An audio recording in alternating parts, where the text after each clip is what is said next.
almost a year later, and the family of the late Namhla Mtwa have still not received justice. Instead, they are living in fear under police protection after receiving threats. To date, no arrests have been made for Mtwa's murderer. eNCA's reporter Ronald Masinda is following these developments. Let's cross to him now for the very latest. Ronald, it's fantastic that you have followed up on this story, because oftentimes you have a situation where an individual is murdered and we almost forget about the severity of the matter. You spoke to the relatives of the late Namhla. How are they holding up? Well, this is a family that is absolutely distraught. This is a family that has many unanswered questions, a family that is questioning whether the justice system of this country is effective or not, and a family that has some of its family members who are in hiding.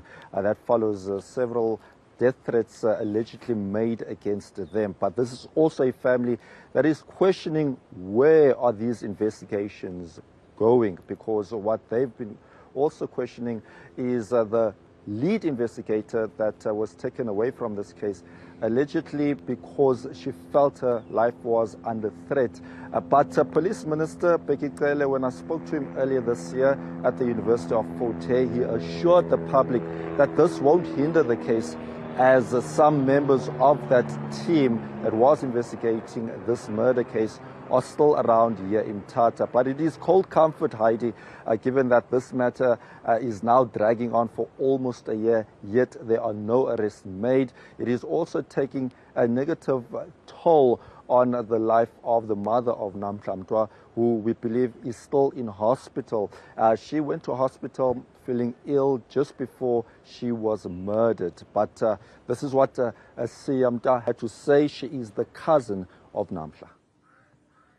Some of the family members are in hiding, specifically Sanga, who brought this into social media, who made a human cry on the social media. Yeah, he has been under police protection. But here I'm living with Namhla Mtwa, who's also my aunt. It's only me and him. Yeah, which we also live in fear, because we don't know what would happen to us. There was once upon a time I had a lead. I took a risk myself. I went to East London, to Tanzania, where I get that there are guys who are willing to give me some answers to this. And then after that,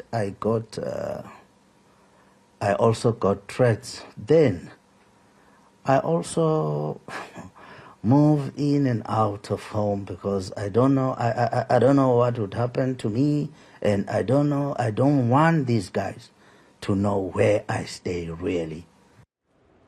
So, Ronald, hearing from Mtwa's family, it seems as though they have been receiving death threats. Yes, indeed, Heidi, but Siyamta didn't go into great detail, which is understandable given the complexity of this case. And those were the words of Minister Bheki Cele earlier this year, that it is a lot more complicated than they initially thought. Siyamta saying that he's received several calls from unknown people telling him to back off.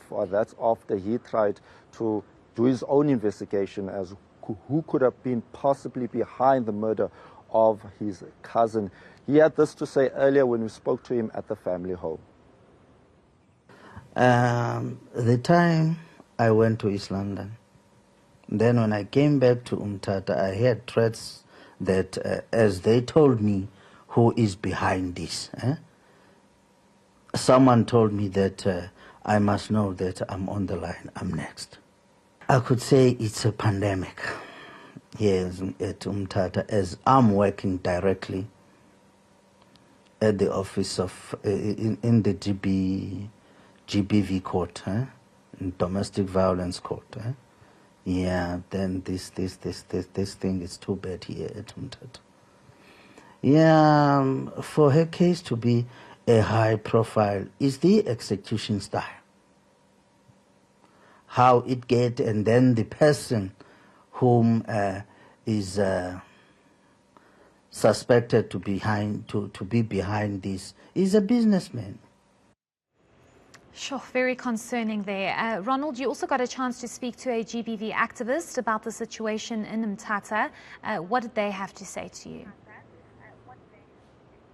So I also spoke to Namhla. She is an activist against gender-based violence. She says that the scourge of gender-based violence is still high here in Mthatha, and that, of course, the reason why this Namhla Mtwa case has been so high profile is because we all saw all those images on social media of her bruised body, allegedly at the hands of her boyfriend, and also we believe that the boyfriend has also been questioned with regards to the murder investigation, but has not been implicated. So the many people still asking as to who could have been behind this shooting 9 times in close range. Was one of the witnesses of the family that has said what she saw on that day. But what we understand here, Heidi, is that this won't stop, because the gender-based violence activist has also told us that they've been trying to work together with police. She is, however, concerned that eNCA police have been pulled away from this matter, and that follows the concerns that there might have been also issues with regards to them investigating this matter, and the National Police Minister feeling that it was rather up to the National Police to focus on this matter, so that there was no sort of allegations that will be thrown around of any biasness or corruption. So we're here to find out from the police as to how far these investigations are. I'm hoping to hear from the spokesperson of SAPS sometime this afternoon. But this is what the lady that I spoke to earlier, Namhla, had to say. We have been working towards Namhla's case, and I have been in communication with the SAPS detectives in Mthatha, trying to push that we should have an arrest by now. But unfortunately, the case is no longer with the local police or our provincial office. It's in the national office. So we have no power to push anything that side. It is frustrating that after a year, there has not been arrest, and it's becoming a norm in the area of Mthatha, where we would have people who are gunned down and nothing happens after that. It's very problematic, and unfortunately it's women mostly who are killed and nothing is happening. Currently we're busy with the Dr. Spambo's case. We had the case of Tembingendane, who was gunned down in Gauteng at Tembisa. We get a lot of such cases which we have to assist as the organization, and it's our duty. We said we want to work in this field. We want to make sure that people have access to the justice system, people are protected, and there is safety for women and children out there. That was our reporter Ronald Masinda. Thank you so much for that update, coming to us live from the Eastern Cape.